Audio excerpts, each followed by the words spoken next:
for today. Thank you that we were all able to be here today. Those who you wanted to be here are here right now. We have had different things that have happened in our lives lately, different paths you've led us on, but they've all brought us right here, at your feet, to hear from you through your word. So Lord, I pray that any burdens, cares, distractions, sins, things we're holding on to, we will lay them at your feet, that we may be completely free, completely open to hear what you have for us this morning. Pray that your Spirit would flow through me and that would touch hearts, that your truths would be buried deep within us and bear real fruit in our lives. I pray all these things in the power of Jesus Christ. Amen. I don't have this strong of an opinion on this, but when we're talking about movies, my least favorite type of movie is one whose ending isn't really an ending, or for the most part, the second movie in any given trilogy. You kind of have to have a second movie to have a trilogy, right? But I found that a lot of sequels just sort of exist to bridge the first movie and the third movie. That's the purpose of it. It's just there to continue on. Not all sequels are subpar. In fact, a lot of my favorite movies are sequels. But a lot of them don't really have their own storyline. Like I said, they just kind of bridge the story from the first movie and then what happens in the third movie for the most part. Usually, the ending is usually, we get to the end of the movie, or what you think is the end of the movie, but oh wait, now you have to wait till the next movie to find out what actually happens here. My favorite kinds of movies are movies that wrap all up all nicely. The good characters get what they deserve, and the bad characters get what they deserve. That way, if something bad befalls the bad character at the end of the movie, you can just justify it by saying, well, he deserved it. Right? And that's why I've entitled this message, He Deserved It. Thankfully, God doesn't give us what we deserve, right? Amen. Amen that God doesn't give us what we deserve. And His grace is more powerful than anything we could have ever done. That's a truth we need to cling to. Sometimes, however, that grace takes the form of what we deserve in the way of God teaching us a lesson. That's what we see in our passage this morning. And I just want to review a little bit so we see what kind of person Jacob has been. Kind of rewind a little bit. After Esau and Jacob are born, the first account we have of Jacob is where he purposely and deliberately plans out a strategy to steal his older brother's birthright. He waits until his brother departs on a hunting trip, knowing the time frame Esau would return and what temperament he would be in when he returned. He knew how rash his brother was, especially when he hadn't eaten anything good in a while, and exploited that weakness. To add insult to injury, Jacob may have even diabolically used a red stew, red being the color his brother was identified with, to be Esau's very downfall. Esau came back from the hunt, famished as his brother predicted, and when he wanted some of the stew Jacob had just so happened to be cooking, Jacob demanded Esau's firstborn share of the inheritance as the price of which Esau, in his blindness and carelessness, gave up. Then Jacob and his mother conspired against Esau and their father Isaac to steal Esau's firstborn blessing, which ensured prosperity for the future. It's like a story straight out of an ancient soap opera. Right? Isaac, the father, sends Esau to go hunt wild game, which was his favorite food. And then Isaac was going to give Esau the firstborn blessing, which was rightfully Esau's. Jacob and Esau's mother, Rebekah, hears about it, devises this plan to cook up a couple of goats instead, wrap that goat hide around Jacob's arms to imitate Esau's really abundance of body hair, and send Jacob in to steal the blessing from Isaac. All the while, Jacob goes along with it, thus showing his intense desire to not only steal his older brother's share of inheritance, but the firstborn blessing as well, ensuring a bright future for himself. The plan works. Jacob walks out with the firstborn blessing and then has to hightail it for his own safety once Esau returns and discovers that he had been deceived a second time and lost what was rightfully his a second time. Jacob truly lives up to his name, Yaakov, a play on words in the Hebrew language meaning to deceive and to come from behind someone to exploit them, take them unawares. Even though Jacob didn't deserve the firstborn blessing and therefore the continuation of the covenantal promise that God had made to Jacob's grandfather Abraham, it's confirmed by the Apostle Paul in the book of Romans that God saw fit to choose Jacob over Esau in spite of what Jacob would do later in his life. When Jacob leaves home for his own safety and with the instruction from his father to find a wife from his mother's family instead of marrying one of the surrounding pagan women, he is sent to the city of Haran in the land of Paddan Aram, where Abraham first lived after leaving Ur of the Chaldeans. If we remember, he lived in Haran right after he moved from Ur of the Chaldeans, but before he fully obeyed God to leave everything and leave Haran. On the way, Jacob has a face-to-face encounter with the Almighty God he's been using to manipulate his way to getting what he's wanted out of people. And he's so overwhelmed by the experience that he makes a promise that if God provides for him and brings him safely back to Canaan, that he would serve Yahweh for the rest of his life. And this is the first time Jacob actually takes seriously any sort of relationship with God. And like I said before, even though God had chosen him to be the one to carry on the promised bloodline and the covenantal faith that went with it, God was not by any means done with pruning Jacob and stretching Jacob and changing Jacob and growing Jacob into the man God wanted him to be. And in our passage this morning is where Jacob gets the first experience of divine lesson giving, of God's lesson giving. And it just so happens to be a taste of his own medicine. That's fitting, right? He deserved it. The first point that we have 2 points this morning. The first point is the stage. We're setting up for something else. We're setting the stage. Now, as we read through this and go through this, I want us to pretend that we don't know what's going to happen. All right? Even if we've heard this story before, even as Elder McAvenny read portions of it, I want us to just pretend that we don't know what's going to happen. Come at this passage with a clean slate.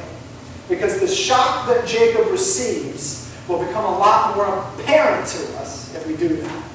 All right? Okay. So, we're going to read verse 1 here in chapter 29. Jacob got to his feet. This is after the dream that he has. Jacob got to his feet and set out for the land of the Easterners. Now, this is a little review for those of you who weren't here last week, or don't remember from last week, and for those of you who weren't able to be with us. Here's a map showing the distance here on the wall here, that Jacob had to travel from his home in Beersheba to the land of his mother's family in Haran, the city, in Paddan Aram. Like we talked about last week, we look at this, we see the dots, we see the city names, we see the dotted line, we see the distance, but it doesn't really register in our mind, right? It's just a number to us. It doesn't really register how far this really is. But we're going to pull up the next map here, showing an illustration of the distance. It's a little easier for us to wrap our minds around. The distance Jacob traveled by himself without a car, without an airplane, train, or even a bike. It was about the same distance in a straight line from Philadelphia to Charlotte, North Carolina. That's traveling through basically 3 entire states on your own, without any other help. Maryland, Virginia, and most of North Carolina, because Charlotte's at the very bottom. If we assume that the average distance that Jacob realistically traveled per day was about 30 miles, then this trip would have taken him a little over 2 weeks to make until he finally ends up in the region of Haran. So all the we just talked about right here, that's all wrapped up in verse 1. All right? That's all wrapped up in verse 1. We don't think about that when we just skim over it. It's probably during the second night, as seen on the first map here again, that Jacob has that experience with Almighty God through a dream of a ladder raised to heaven and angels ascending and descending on it. In redeeming an already established pagan belief, the point was that unlike the surrounding pagan gods, the one true God didn't need to use the ladder himself in order to interact with humans. In the dream, God reiterated the same covenant he made with Abraham decades before and promised Jacob that he would be with him no matter where he was on earth. And that was important to Jacob because he was in a few different places. So Jacob, renewed with spiritual strength and real hope, carries on the rest of the 450 miles all the way to Paddan and arrives there. And this is what he finds when he gets there, in verses 2 through 3. He saw a well in the field in front of him, near which 3 flocks of sheep were lying down. That well was their source for water because the flocks drank from that well. A huge stone covered the well's opening. When all the flocks were gathered there, the shepherds would roll the stone from the well's opening, water the sheep, and return the stone to its place at the well's opening. We read here that Jacob arrives first at a field. So this is what was known as open country, where the land was inhospitable and the elements were in control. It's been pointed out that because of the scarcity of water, shepherds from neighboring towns and neighboring families would go into agreement with each other so that they could all use a certain well. They'd all make a pact together to all use a certain well. The large stone covering the well was meant to conceal it from anyone who wasn't in the agreement, a random passerby, and also to prevent anybody from falling into it. Wells in the open country didn't have those walls around it. There were just holes in the ground. So the giant stone was there to prevent anybody just walking through the field from just falling into this giant hole. Jacob thinks he's in the right place, but now he needs to find out where his mother's brother named Laban is. You know, how he can locate him. So in verse 4, this is what he says. Jacob said to them, "Where are you from, my brothers?" They said, "We're from Haran." What are the odds? We're from Haran. Out of all the surrounding towns that these shepherds could be from, these shepherds are from the very city that Jacob is trying to reach. So then Jacob takes it one step further. Could God really be answering his prayers so smoothly? In verse 5. Then he said to them, "Do you know Laban, Nahor's grandson?" He's going to take a shot in the dark. Out of all the people you know in Haran, do you know Laban, Nahor's grandson? And they said, "We know him." "Yeah, we do." "Oh my gosh." Yes. Jacob takes it one step further towards finding hospitality and seeing his prayers come to pass right before his very eyes. Jacob's next question is a pretty standard greeting in verse 6. He said to them, "Is he well?" The phrase has its roots in the Hebrew word shalom, meaning peace and prosperity, which is a common greeting among the Jewish people even to this day. So Jacob is basically saying to the shepherds, "Oh, you know him. How's he doing?" And the shepherds respond with, they said, "He's fine. In fact, this is his daughter Rachel now coming with the flock." In other words, yeah, he's well. Speak of the devil, here's his mother's coming with the flock. Or here's his daughter. Here's his daughter coming with his flock. I have a feeling that Laban's daughter Rachel had her fair share of having to stand up for herself with these guys. Now, why was Rachel having to be the one to be Laban's shepherd? Well, back in these days, it doesn't seem right that Laban would send his daughter out into the wilderness alone when anything could happen.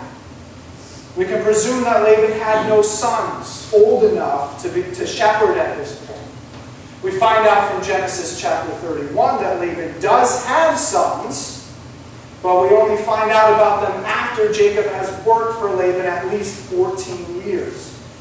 That's a long time, right? So sons who were too young 14 years prior to that could well be old enough at that point, 14 years later. But here, at this point, Laban has no other choice for anyone to herd his sheep other than his daughter.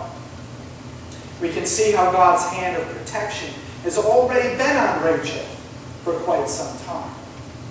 Jacob, on the other hand, comes from a well-to-do family with plenty of servant shepherds who herded Isaac's sheep. We already know that Isaac is extremely wealthy when it comes to flocks of sheep. So Jacob knows. He's grown up with this. He knows what good shepherding looks like, especially with the large shepherding enterprise he grew up with. So Jacob is looking at what's going on. He arrives at this field. He's looking at the situation here. And he can't understand why these shepherds are doing something so seemingly dumb. In verse 7, this is what we read.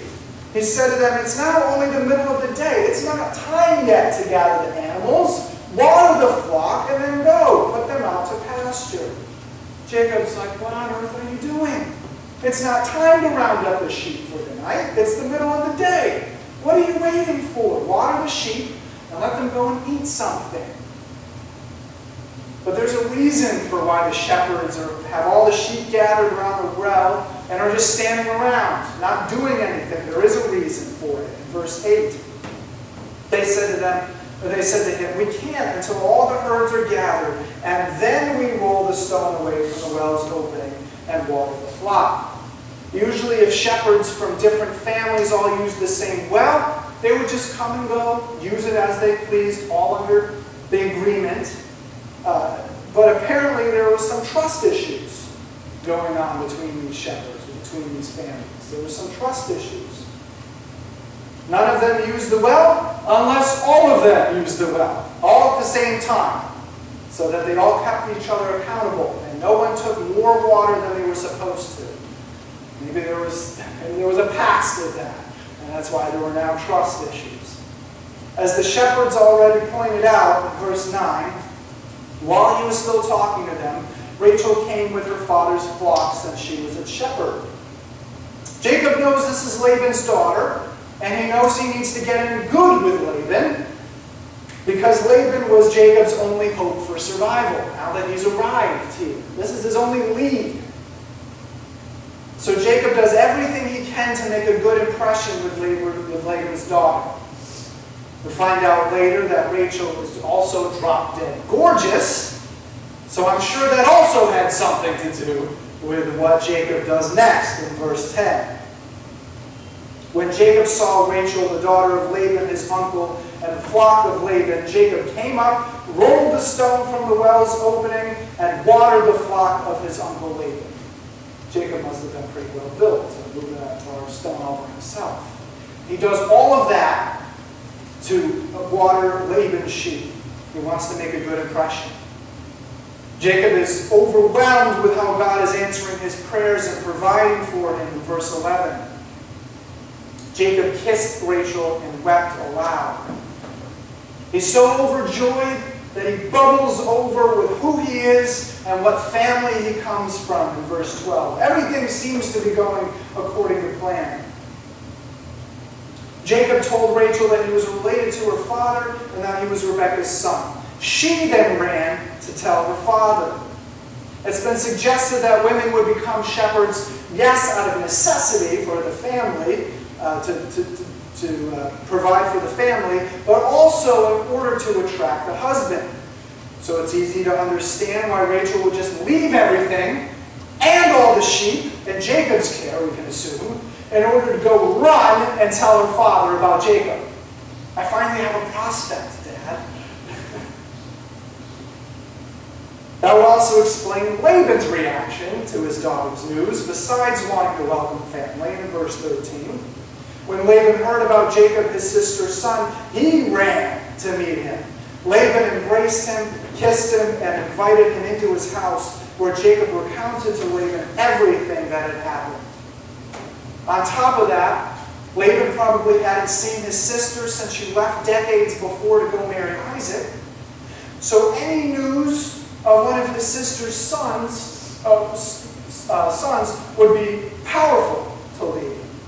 After hearing Jacob's story and it all matching up with what he knew, he joyously exclaims in the beginning part of verse 14, Laban said to him, "Yes, you are my flesh and blood." Everything's going so smoothly. Everything's working out perfectly, isn't it? God must really be on Jacob's side. Everything is lining up for Jacob. He had spent his whole life scheming to get what he wanted and making things happen the way he wanted them to happen. Then he has an encounter with God that changed his life forever. Jacob now had to trust someone other than himself. That would have been huge for Jacob. And now that he's seeing God open doors left and right for him, life is going great. Who knew trusting God would be so easy? We are, right? Trusting God is so easy, right? Not only has Jacob located the family member his parents wanted him to find, but he's made contact with a family member's daughter, who just so happens to be a bombshell, and Jacob just so happens to be looking for a wife. And finally, Laban has welcomed Jacob into his home with open arms. Hoping you're seeing and feeling what I'm trying to build up in regards to how Jacob is feeling right now. He's on cloud 9. Now Jacob has seen God providing for him, and everything is going as smoothly as he could imagine. And then we come to the second point. We have a stage, all right? The second point is the surprise. Little does Jacob now know, however, that God has a lesson for him to learn the hard way. Verse 15. Or the beginning part, or the ending part of verse 14. After Jacob had stayed with Laban for a month, Laban said to Jacob, "You shouldn't have to work for free just because you are my relative. Tell me what you would like to be paid." Jacob had been working for Laban for a month. We're fast forwarding to a month later. And when Laban comes to him to inquire to how he would like to be paid, Jacob sees a perfect opportunity to request what his heart desired. In verses 16 through 17. Now Laban had 2 daughters. The older was named Leah, and the younger Rachel. Leah had delicate eyes, but Rachel had a beautiful figure and was good looking. These were probably Laban's oldest children, since he had no sons old enough to shepherd his flock. Leah was probably his firstborn, and Rachel his second. Leah here is described as having delicate or weak eyes, which most likely meant she had really bad eyesight. That's most likely what it meant. That's why she wasn't the one shepherding the flock. There were no glasses back then, so if you had poor eyesight genes, you really couldn't do all that much. That would have been me if I lived back in that day. So I have sympathy for Leah, and I'm incredibly thankful that I live in these modern days, where there are such things as glasses and contacts. A wife's honor back then was being able to have kids and then be able to care well for that family. If you couldn't see, you wouldn't be able to do that. Laban had been waiting a long time to marry off his oldest daughter, but her physical weakness was making that hard, which will play into what happens in a little bit. Rachel, on the other hand, was a catch for any warm-blooded male who took one look at her. Jacob, like every other man, didn't think twice about Leah, but extremely desired to marry Rachel. I couldn't imagine why. So that's why Jacob made this offer to Laban in verse 18. Jacob loved Rachel and said, "I will work for you for 7 years for Rachel, your younger daughter." Now what's going on here? Why does Jacob offer to work 7 years in order to marry Rachel? That's a long time. Back in these days, when a marriage pact was made, the groom paid the bride's family what was known as a bride price. This would have been a sort of trust fund for the bride if the husband died or deserted her, or paid to the bride's brothers as her protectors. But Jacob didn't have anywhere near enough to suffice the bride price, so he offers his payment in labor. And because he's not in a position to negotiate, because he has nothing, and he's offering time in labor and not outright money or resources, Jacob must rely on the length of time offered in labor. That's why he's offering to work for Laban for such a relatively long time, 7 years, in order to marry Rachel. It wasn't just as easy as you both went down to City Hall or you called up the pastor to get married. There was a lot that went into a marriage contract, a marriage pact between the families. That offer sounds good to Laban, so he takes it in verse 19. Laban said, "I'd rather give her to you than to another man. Stay with me." After all, Laban didn't have any sons old enough to shepherd his flock. We'll come back to that again. He still doesn't have any sons old enough to shepherd his flock. Jacob is family, which is high on the list of qualifications for marriage back in those days. And he seemed like a hard and intelligent worker. Laban now knew he would have a son-in-law who would care for his sheep for at least the next 7 years. Sounds like an amazing offer to him. Laban cannot very well give up his, Again to Jacob, he sees how easily Laban has been persuaded to let him marry his daughter, so everything is still going great. In verse 20, Jacob worked for Rachel for 7 years, but it seemed like a few days because he loved her. Wow. Finally, the 7 years are over. In verse 21, Jacob said to Laban, "The time has come. Give me my wife so that I may sleep with her." Jacob has held up his end of the bargain, and now he wants what he's been waiting 7 years for. Laban cannot very well give up his honor and rescind what he's agreed to, so he arranges for the wedding. Plus, find out Laban has a trick up his sleeve. He has ulterior motives in verse 22. So Laban invited all the people of that place and prepared a banquet. And as what happens at many a wedding feast, the food keeps coming, and what else flows freely? The wine. And the wine flows freely. Before Jacob knew it, he had had a little too much wine. His mind wasn't completely where it was supposed to be. He was both drunk on alcohol and drunk on God's favor. Again, assuming everything was going the way he wanted things to go. And that's when Laban lays his deception in verses 23 through the first part of verse 25. However, in the evening, he took his daughter Leah and brought her to Jacob, and he slept with her. Laban had given his servant Zilpah to his daughter Leah as her servant. In the morning, there she was, Leah. Laban seizes the opportunity to take advantage of Jacob's love for his second-born daughter and finally marries off his firstborn daughter. It was customary for the father of the bride to give his daughter one of his female servants to serve the new wife. The Bible is not only recording this for us, not only in giving us information, but this female servant, Zilpah, will come up again in Jacob's life. Jacob wakes up from his night of celebration and makes a startling discovery. The woman sleeping next to him is not Rachel, but Leah. I wonder what Leah felt at this point. She spent years being discouraged that she would never get married, and now she is, but it's through an underhanded and humiliating way. But God is a God of grace. Amen. God is a God of grace, and Leah will be blessed with 7 children. But for Jacob, this discovery would be a disturbing event. That you think you're marrying one woman, and the next morning you wake up to another woman. I'm sure it didn't take Jacob very long to realize who was behind all of this. So he storms off to find his new father-in-law and says to him in the second part of verse 25, "What have you done to me? Didn't I work for you to have Rachel? Why did you betray me?"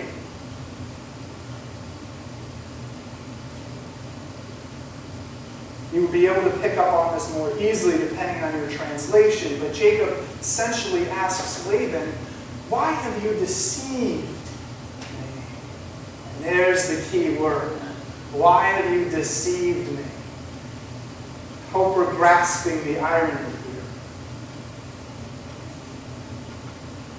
The exact word for deceived is used back in Genesis 27:36 when Esau discovers that Jacob had just stolen the firstborn blessing from their father, and Esau says, and I paraphrase, this is the second time he's deceived me. Same exact word. So the man who had deceived others his entire life had just fallen headlong into a huge deception himself. Now, for the first time, Jacob is experiencing the other side of what deception is, and it's at the hands of God. I wonder who Jacob was angrier at.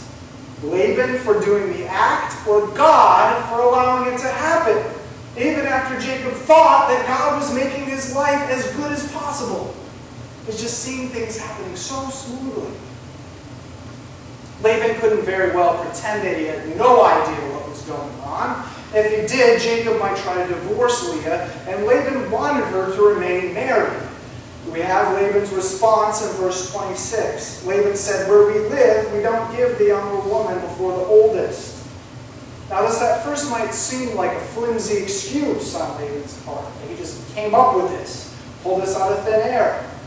But this was not a lie, actually. This was not a lie. And that's what the best deceptions are, right? A little bit of truth mixed in. It wasn't a lie. It's been shown that this was the tradition in the ancient Near East and still continues to this day within some people groups. Without trying to be insensitive, the oldest daughter was always married first to prevent a less attractive older daughter from never marrying and then being a drain on the family's resources.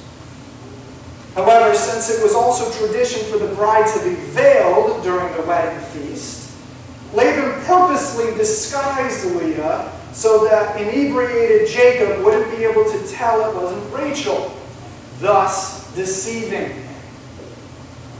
And now it becomes clear why Laban did it. Not only was he marrying off the daughter he had been having trouble marrying off for years, but now he can manipulate Jacob into staying and shepherding his flock for 7 more years. In verse 27. Complete the celebratory week with this woman. Then I will give you this other woman too for your work. If you work for me 7 more years. Who's the one being manipulated now? Whereas nowadays a wedding celebration only lasts a day, back then, it's been pointed out, a wedding celebration would last a week, possibly based on the 7-day week of creation and the symbol of the marriage creating new life. Practically, if the newly married bride and groom had a week off from their jobs, and they'd just been married, there was a greater chance of the bride getting pregnant and ensuring a continuation of the family line. And that's what was very important back in those days, to continue the family line. Jacob loved Rachel so much that he took Laban's offer in verse 28. So that's what Jacob did. He completed the celebratory week with this woman, and then Laban gave him his daughter Rachel as his wife. What follows is the pattern for how the rest of Jacob's family environment will be for the rest of their lives. Verses 29 through 30. Laban had given his servant Bilhah to his daughter Rachel as her servant. Again, Bilhah's going to come up in Jacob's life. Verse 30, Jacob stuck with Rachel, and he loved Rachel more than Leah. He worked for Laban 7 more years. Leah would spend the rest of her life fighting for her husband's affection. And her and Rachel would bicker between each other in regards to Jacob for the rest of their lives. Jacob is now having to wrestle with actually needing to trust God. Now that things aren't what he expected or wanted, which we'll spend more time on next week. You see, Jacob thought God only had good things for him. And God did. But God's definition of what was good for Jacob and Jacob's definition of what was good for Jacob were different. Were two different things. Jacob's trust in God was only limited to seeing God provide for him and working things out for him. It was a very immature faith. It was faith, but it was very immature faith. And God was growing that faith. But God wanted to grow Jacob's faith to go way beyond that. And the first step in this process was breaking Jacob of who he was before, the deceiver. And what more effective way than to rub Jacob's face directly into that? Maybe your definition of what's good for you and God's definition of what's good for you are different right now. Maybe what you see as what you're going through as a rough time is actually God doing what's best for you. Removing things that weren't good for you, or even downright harmful to you, and pruning you. Maybe it's not even a seemingly bad thing. Maybe God is just leading you through a tough time to grow more trust in Him. Don't hate Him for that, or think He's giving you a bum deal. For Hebrews 12:5-6, that'll be up on the wall here, says, "My child, don't make light of the Lord's discipline, or give up when you are corrected by Him." Don't give up, because the Lord disciplines whomever He loves, and He punishes every son or daughter whom He accepts. We think of earthly parents disciplining their children. But earthly parents aren't perfect, right? But God is perfect, and He sees us as His children, and as a loving Father should, He disciplines those He loves. So instead, thank Him for those trials. That flies in the face of everything you want to do, right? When you're going through a trial. You do not want to thank God. That's the last thing you want to do. But Scripture tells us to thank Him for the trials He leads you through, because these trials are not meaningless. There's no point to these trials. These trials produce growth.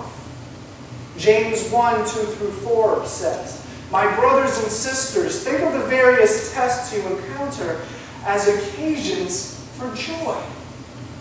Joy, not complaining, darkness, depression, why is all this happening to me? Joy. That's what we all want, right? After all, you know that the testing of your faith produces endurance. And we all know that, don't we? This isn't news to us. Let this endurance complete its work so that you may be fully mature, complete, and lacking nothing. That's what God ultimately wants for you. To grow you to higher and higher and deeper levels of trust in Him. It's not that He wants to give you a pie-in-the-sky life. Everything is going to go smoothly for you. He wants to grow you. He wants to grow your trust in Him. A lot of times, because we're human, that can only happen when we're shaken up, when things are removed from our lives, and when we have to go through difficult times. When you go through a difficult time, this is what I want to encourage you all with. Be confident. Be confident in your faith. Knowing that God sees great purpose in you. You're going through that trial. You have gone through that trial. You will go through that trial because God sees great purpose in you. I want that to sink in. God sees great purpose in you and loves you enough to see that be revealed through the refining of that. He wants to see that come to the surface. Because of that, trials are not reason to complain, but reason to celebrate and be joyful.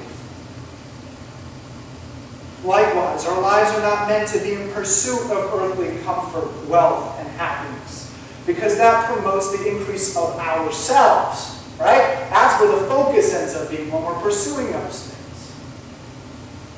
But the pursuit of surrendering more and more of ourselves to God's redemption through Jesus Christ. Our lives are not meant to pursue earthly things that bring us comfort or bring us earthly happiness. Our lives, the purpose of our lives is to be in pursuit of surrendering more and more of ourselves to God's redemption through Jesus Christ. This leads to more spiritual growth, increased faith, a renewed mind, and the building of God's kingdom, which in turn transforms what we think makes us happy into the eternal and never-ending happiness and joy God ultimately wants us to have. Earthly happiness is fleeting. We all know that. God wants us to have eternal and never-ending happiness, the spiritual happiness that He wants us to have. Let us be a church who is completely open to God pruning us and burning the dross off of our gold. It's going to hurt, but it's what's best for us. Let us not fear it, but welcome it with open arms, knowing we'll come out the other side with deeper faith and greater strength. Let us not strive for comfort in building a good life for us here on earth, but be focused on growing and building God's kingdom in our lives, in our families, and in our neighborhoods. Let's pray. Heavenly Father, I thank you for this passage. Thank you for all passages in Scripture. I'm thankful for the truths that we can glean from Jacob's life. How you're taking Jacob where you found him. Even though you chose him to continue the covenant, you're still pruning him. You took him where you found him, and you're growing him, and stretching him, and changing him. And that's the same for all of us. That you have made a new covenant with each of us through Jesus Christ. But that doesn't stop there. That you're leading us through experiences that are rough sometimes, but are ultimately what's best for us. To grow us, to stretch us, to produce more faith, to give us more trust in you, that we wouldn't have if we didn't go through that experience. Lord, we thank you for loving us. We thank you for being our loving Father, that you lead us through various trials to make us into better people. Lord, I pray we wouldn't run from that, but that we run to them, that we will welcome them with open arms. I thank you for all that you're doing in our lives. Things that you're removing, things that you're changing, things that you're pruning, both in our individual lives and in our life as a church, as a family. We look forward to the future with excitement, knowing you are in complete control and you're making us and equipping us to carry forth the gospel in our specific circles, in our individual circles, and in our neighborhood. I pray all these things in the power of the Father, the Son, and the Holy Spirit.